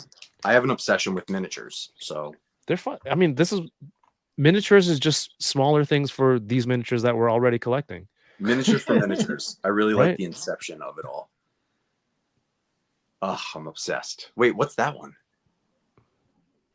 What is Teeny that? Tiny's vending machine playset.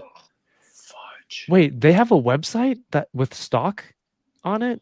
Like they actually keep track of inventory? I didn't know that either. I didn't it know says that they this, were. This one's like out of stock, but Yeah, but I'm impressed that they even have the capacity to see what stores have what and ship to Yes. home and all that stuff. Yeah, it's a little more Guac and roll, I need that mainstream one. than an Ollie's. Okay, yeah. Ollie's is literally just bins of stuff on the cardboard box they came in. yo, I Yeah. want these. These are so cool. Dude, we They're should really make a cool. drive down to Niagara, DK. All right, let's try and plan that. Or you're Bad gonna Wolf- be in the States in like a month. Yeah, okay. Who's coming to San Diego that has these? Let me know. Bad Wolf says anyone that has teeny tinies from Five Below, are these in good scale for 1/12 figures? I can't really tell from images. Well, funny you should ask. Blaine. I know, right? They have a few pieces that seem oddly out of scale, but most of them are like perfect scaled for 1/12. And they're super worth it. Oh, For take out the $5, popcorn. that's crazy. So here's the popcorn bucket with Earl. That's not a popcorn bucket. There's no hole in the top. Ooh. It's old school. Vintage. That's what we're gonna have to start saying. Vintage model. popcorn bucket. My nephew over the weekend told me, hey, Uncle Blaine, were you born in the 1900s? It's not wrong.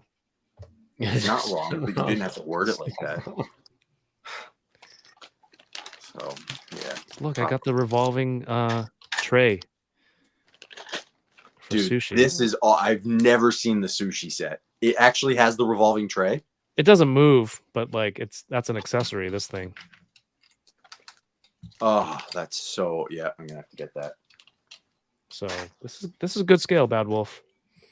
Yeah, definitely. There, like I said, there's a few things like I have in the grill set, like the hot dog and the hamburger are a little too large for 1/12, but everything else in the set is so like getting a whole grill for $5 for a 1/12 figure is worth it on its own. So I highly recommend these.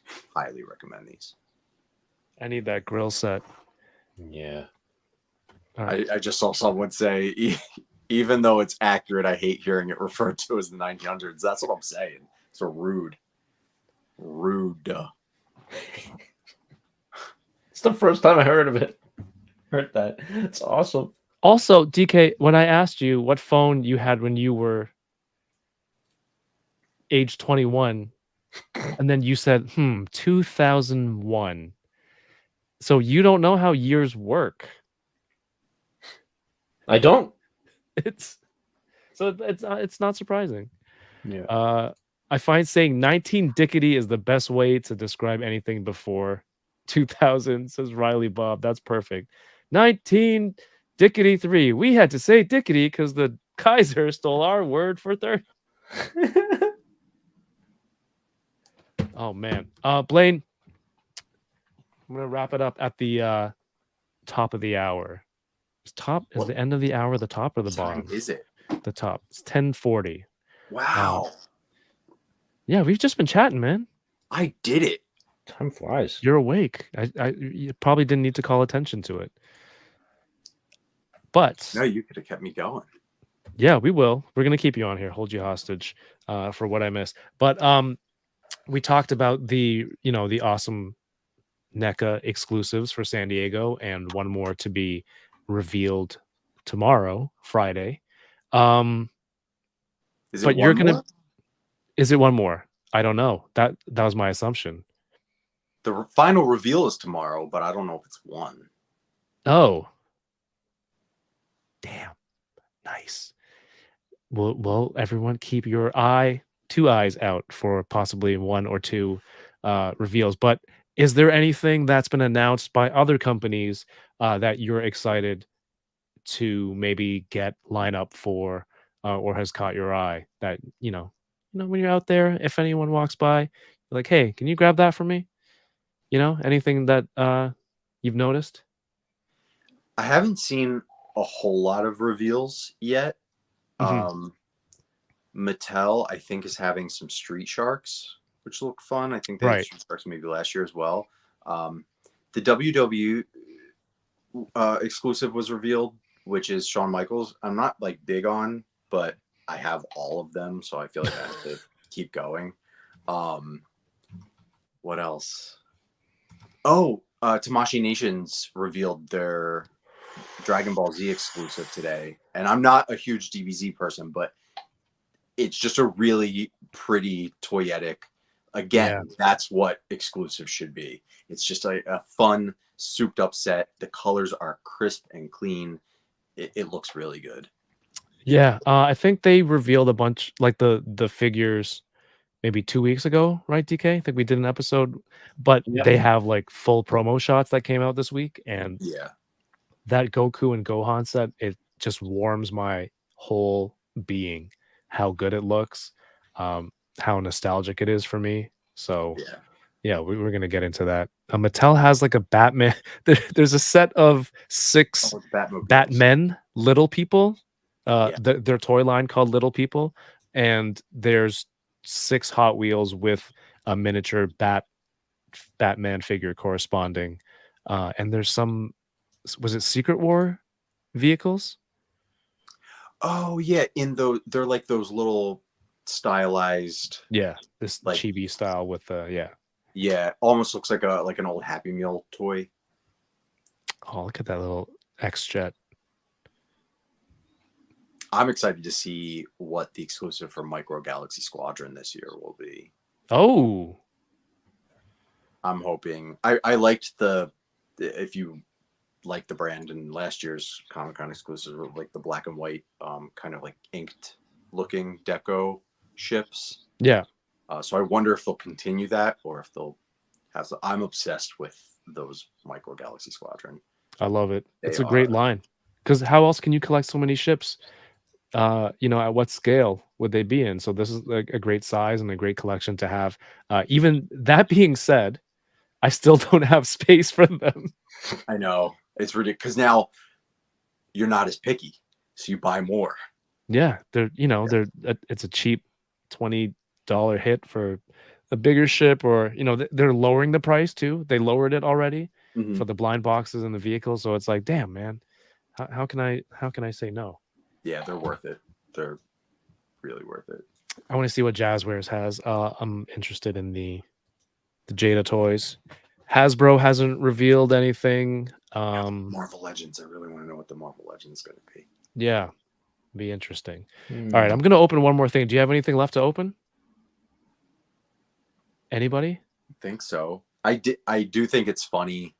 You mentioned earlier just about like slapping things on it and calling it a thing. I've suddenly become a doll collector, and I never was. I've gotten so many Monster Highs. Mattel Creations does their Skullector. Skullector. Yeah, like collector, but Skullector. Yeah. And it's Monster High. And I got the Elvira, of course. I got the Creature from the Black Lagoon. And then the most recent one I got was RuPaul. Oh, Cool. Which is it's a really beautiful looking figure. It really looks like her, or whatever have you. Very fun. And I didn't a Monster think too much. High? What? Yeah. Oh, okay. They make these like, it's for Mattel Creations specifically, and they sell out in like under a minute, and they make these like high end. They did like a Lady Gaga, they did a Pennywise, they did Beetlejuice, Frankenstein. Yeah. wow. But she is RuPaul Dragon Queen, and it's the Year of the Dragon. And I'm like, Cisco. How can say no? Like, she's not even AAPI, but whatever. So I just, Is it a play on words? no, I mean, Oh, yeah, yeah. Queen, Dragon Queen, but Yeah. you think it's totally coincidental that it's also the Year of the Dragon? I don't know. I see a lot of branded stuff. Sometimes the stars align, and we've come across a couple examples tonight where things just work out for like the marketing side, Yeah, like our Year of the Rabbit Usagi set. That's just smart. That's it. It works. That's just smart, man. That's perfect. Right. Yeah. But we're getting down to, it's a month, 5 weeks away from Comic-Con, so we're going to see more and more reveals. But SH Figure Arts, I will definitely be in that line. DK and I, we do a new episode of a show called What I Miss, where, if you're not watching this, you might have missed some of the reveals or announcements from this week. So we'll be recording that later tonight, and some of that news will be on there, the SDCC stuff. I'm going to open one more thing because I've waited 3 weeks for this. Yep. Almost missed it at the door today. Imagine I did that and then the show ended and I forgot to open it. Imagine they ship it back to Japan. No. This is the first anime that I watched where I didn't want to wait for the next season to come out. So I started reading the manga online. So I've been reading that, and then Rick Dom messaged me and he's like, "Oh, they're getting a next season." So I'm like, "Oh shoot, I didn't have to read." But it's like a year out. So, this box feels premium. This extra flap here means premium to me, apparently, because there's some sort of origami those involved. ones. Oh, one of those, DK. Authentic sticker. These guys are like a Japanese motorcycle club gang. The PlayStation 5 box was like that with those flaps. And where's PlayStation 5 from? Japan? There you go. You almost said China. Actually, you know what? They're not all the same, DK. Jesus. He doesn't I'm just know. saying that it's premium. The thing's premium. He's got half hands so that he can look like he has hands in his pockets. That's pretty cool. I like those. Ooh, I do three miss, like, Tamashii Nation really was so ahead of the curve with so many things, like action figure wise. And not that they stopped, but I think a lot of like domestic and US companies caught up. Mhm. So I really like seeing when they do something out of the ordinary and do something like thoughtful and clever like that. So is this common, DK, to have multiple heads versus faceplates? For Refill Tech ones? Yeah. Trying to think back now. Or is it because, you know, he has the shaved head and there would be like an ugly seam for a faceplate swap that they just did the whole head? I guess so. That would be my assumption. Because usually, you know, like Dragon Ball or something, they'd Yeah. have like hair blocking or a front hair piece that comes out that would cover the faceplate. Chat, what do you guys think? Or Mario, if you're still here, let me know. That's how we make our decisions. If it can be hidden, we use a faceplate. Well, like and stuff like this too. Yeah. We like to hide. I appreciate that. David De La Huerta, what's up, man? Uncaged Otaku, what's up? It always takes Hasbro so long to reveal exclusives. They like the waiting game, man. They know what they're doing. This thing's packaged so well. Dude, he's got the sleeping bag inside the body bag. It's insane. Still need figure arts to reveal live action One Piece Sanji. They did reveal Sanji, no? No, they did not. They just did Nami, Zoro, Nami and recently. Luffy. Luffy and Zoro I see at the Tamashii Nation store. I live near New York City and they have one in Times Square. And I go to Broadway like a lot. So I always stop by my toy stores. I just stop by my Miniso, my Disney store, my Midtown Comics, my Tamashii Nations. And I just stare at that Zoro and Luffy. And they're like $89. Is that expensive? Yes. They're small. They're not like large and deluxe like this one. It's like a small package. They really don't have a bunch of accessories. It's a pretty basic toy from what I remember. Yeah, I mean they're not bad. They're amazing, but they're a higher price point. And I forget who. I feel like it was Tom Iavawatu on Instagram. But someone found them on like a reputable site for $40, and I was like, "What?" And they're like, "Oh yeah, I always get my Japanese imports from this site because they're really inexpensive. They're very reliable." And he gave me the link, and it was already sold out. I'm like, now that I know I could have gotten Zoro for $40. Oh, you're never gonna spend that. Yeah, 80 on it, right? Yeah. So, I mean, I have to eventually, especially with season 2 coming. That I love One Piece, the anime. I just think the live action is just genius in how they whittled down a lot of that. You know, it's very much like I don't know if you guys watch the anime. It's very much like Dragon Ball Z, where one battle takes like a season and a half. Is it really a season and a half? I don't think it's like. I don't think it's as bad as Dragon Ball, right? No, it's definitely the fights were the pacing's way better. Yeah, but the live action, I love that they really didn't take away too much of the story from season 1. Like they brought 60 episodes down to 10. 10, yeah, that's crazy. Yeah, because the whole first season of One Piece, I think, was 60 episodes. All right, look how crazy, like they cut out this part here, like this big chunk, just so his leg can go that far back, like all the way into there. Huh. And the knee looks like that. I don't know how I feel about that. I haven't decided yet. You know who did a really great job, and I don't give them a lot of credit anymore, who did a really great job on baggy pants was Black Series with the Ahsoka. Really? You like that one? Oh yeah, because the knee kind of drapes over when Yep. the calf goes back. And then the back, the way that they did the cut, like the disc is not a disc. It's actually part of the sculpt. So it's very, very well hidden when you articulate her. No, these joints feel like pretty smooth. Nothing is loose. How do I get these plastic pieces? They're really secure about their paint. Look at this. I had a bib on every joint here. Can't you just take the thing apart?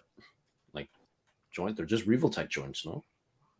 I haven't handled the Revoltech in like over 10 years. I don't know how it works.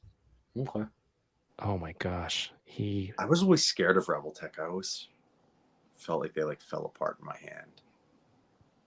Ooh, look at the little details on his belt, his pants. Blaine, I is think nice. your fear of Revoltech joints falling apart, like everyone has it. Oh, Everyone has really? that fear. Okay. Yeah. Like especially the old ones.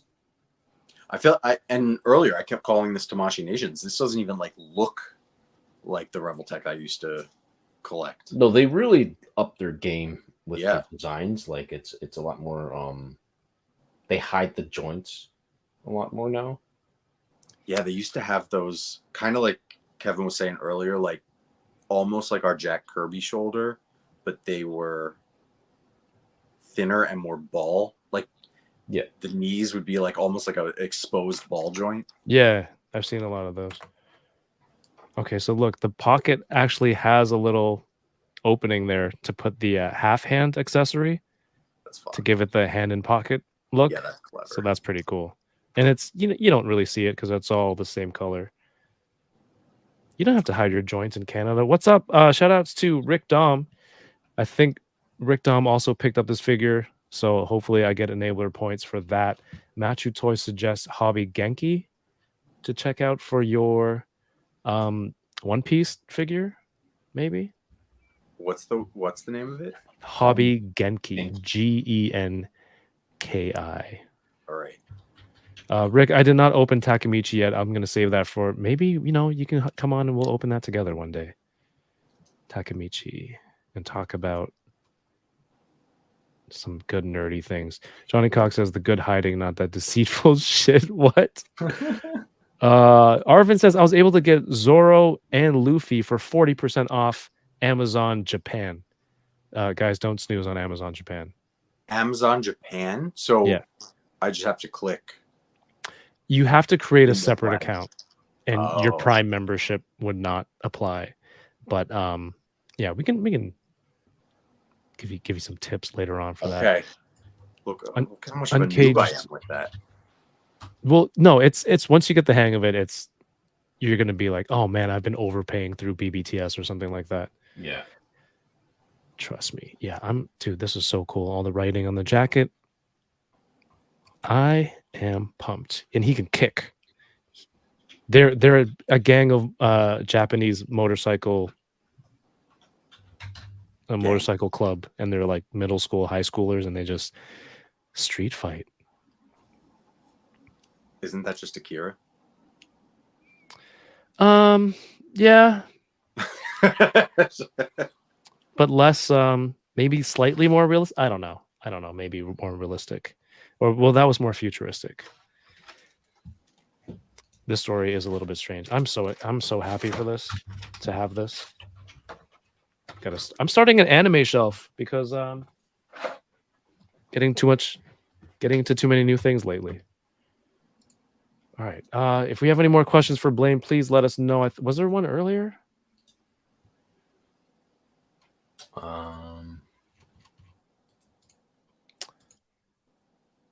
Dole says, I need NECA or Super 7 to give 2012 TMNT some love. That was the version that I had for Revoltech, and that was a really cool series. A lot of people like that. Every single person who has mentioned 2012 Turtles has said that they really like it. I've yet to watch the series.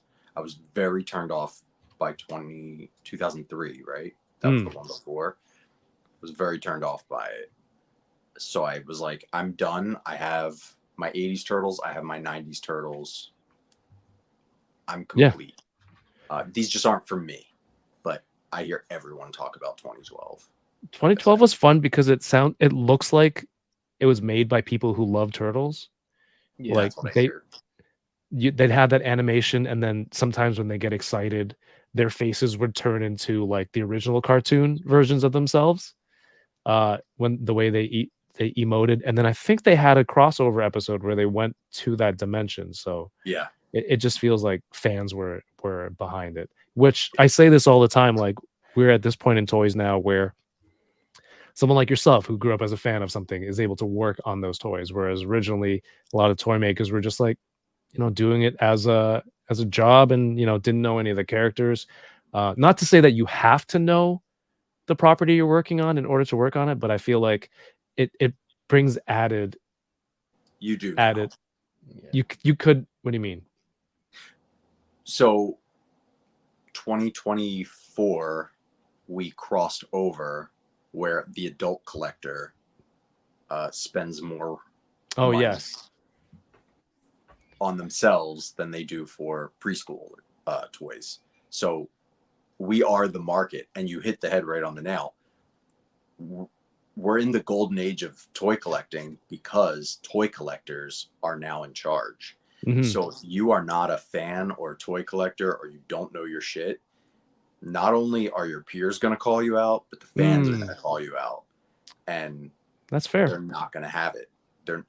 If you look at any failing line, or any line, I guess shouldn't say failing, but any line that isn't as successful as another one, or as successful maybe as it used to be, all you have to do is look at who's running the show, and look at the quality of product and what is coming with the product, what the packaging looks like, what the accessories are, and you can kind of tell if they were a fan or not. That's a good point. Okay, that's fair. That's a really good. I hope way that to was look at it. PC. No, that was good. No, that makes sense. Yeah. Especially from somebody who's in the industry, right? You have a different lens than just two guys sitting here. Well, yeah, but I mean, I'm a collector. I love, if I turned my phone around, like my walls are very literally, it's wall to wall Billy bookcases, and every case is a different IP. I've got horror. I've got a whole shelf of Elvira, a whole shelf of Ghostface. I have a whole shelving unit of Power Rangers, Star Trek, anime, X-Men, Batman, Avengers, Star Wars, Jurassic Park. Like, I'm obsessed. I love everything. Things. I love BlainerThings. And it's just like, as a collector, it's what I notice. And I guess being on the inside, but Kevin, like, you came to Comic-Con last year. Once you get to start talking to other people that work in the industry at booths, correct me if I'm wrong, I feel like you can also kind of tell who gets it and who is a fellow nerd, and you can strike up a conversation. I don't want to call it too, like Kyle with Super 7. Just don't let Ryan, his head get big. Dwight. What's I said, don't let Kyle's head get bigger. But you know what I mean? Like, you can have a conversation with them at their booth, and you're like, oh wow, they know what they're talking about. If I want to know something about Godzilla, I text Kyle. I'm a Godzilla fan, but I don't even need to second guess myself. I can just text him. My friend Steve, who's at Mattel, I keep telling him, they keep trying to put him on like other lines. Well, not keep trying, but they keep involving him in other lines. I'm like, don't ever leave WWE. Like, you can ask him, hey, in WrestleMania 14, who was the fourth match and what were they wearing? And he can tell you. That's the right person in charge of that. Okay. Randy, we make a lot of music figures, and it's like, oh, what kind of guitar did Bon Scott have? And automatically knows. You can tell who knows their brand. Okay, I think I'm on your side now. Also, DK, when did you move to a motorcycle track? You'll never know. Just last week. Why? Yeah, You'll that was never know, but I'm going to loud. tell you right now. No, every week I hear one. Yeah, that was loud. I was just like, holy crap. So stupid. Ryan goes, 2012 Turtles is so good that you'll on that thing. I don't know why that's becoming a meme right now, but it's really, really stupid. Thank you, Ryan.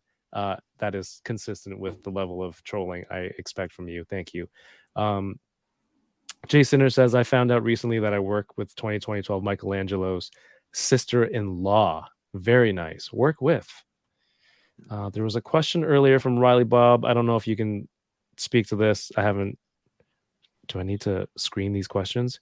Question for Blaine is Toonie Terror Vincent Price getting a wider release everywhere sold out and can't find it at my Targets. Oh, really? I didn't know it was sold out everywhere.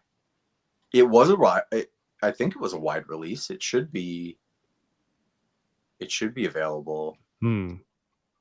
Like any on maybe. Now I don't know if you're U.S. or Canadian, but you guys, does Big Bad Toy Store ship to Canada? I think Riley Bob is in the Nerd. U.S. Okay. BBTS does ship to us in Canada. Okay. Yeah, I it should be available on any like retailer site or specialty shop. Okay. Last one. Dom says, funny when you watch documentaries about all these great IPs being created in the 80s, it's basically a bunch of coked up dudes just throwing ideas at the wall and seeing what stuck. Is that far off from now? Right now, yeah, now it's just cannabis. Now we just get super stoned. Yeah, that's true. Oh man. Ryan says, who is that NASCAR? Did you move next to the Space Center? Yeah, I did. Cape Canaveral, is that a thing? Yeah. In America. All right. Let's I think that's enough of not that's enough, but I think that's all the questions for tonight.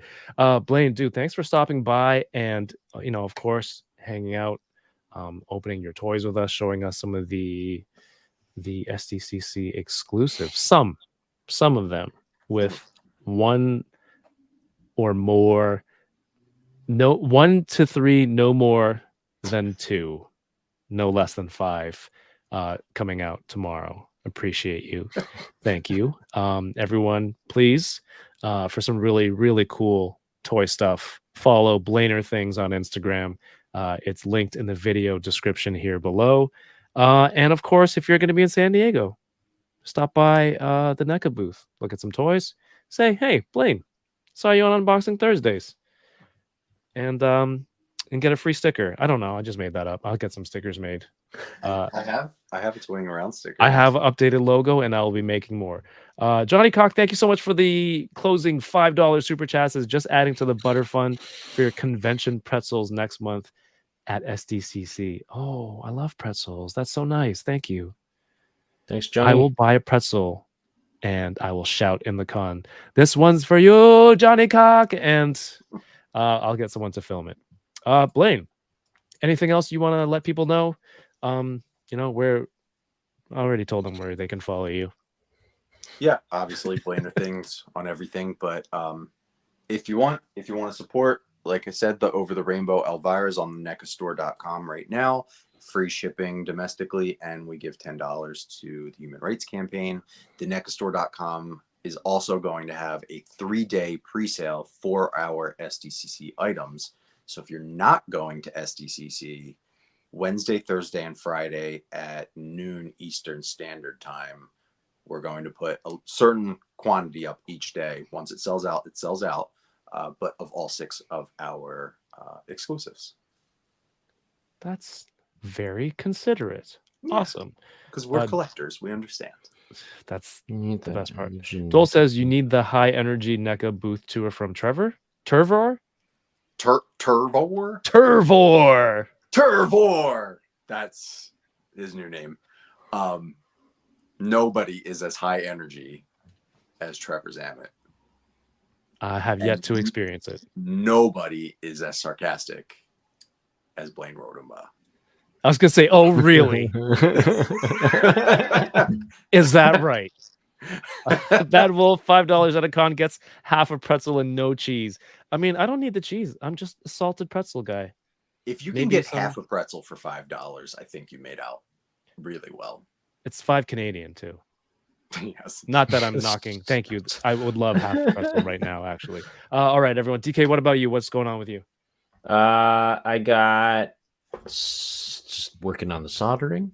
That's about it. I already kind of started thinking in advance of like the next things that I want to work on is actually modding my PSP some more, and maybe installing Bluetooth on it or something. So just think about the next thing. You can find me on IG as on at Ridiculous, and gonna go do an episode of What I Miss with Kevin and Blaine right now. Hell yeah. Yeah, that's it. All right. All right. So we have the new episode coming up. We're gonna go record that now. Should be out tomorrow morning. If you want early access to videos ad free, we also have behind the scenes, deleted scene stuff exclusive to Patreon. And also we're doing a watch along this Sunday via Discord. So if you want to join in on the fun and help support the channel, you can check out patreon.com/toying around. I want to thank all of these wonderful people who are already on there right now. The wall F butter. I thought I moved that F.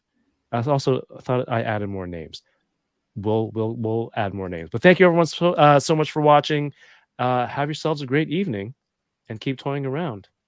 Peace. Where's the here we go. How does the Queen song go? See, I kind of knew it. But then in my head, it just blends into like, don't stop me now. It can work. It's the same guy.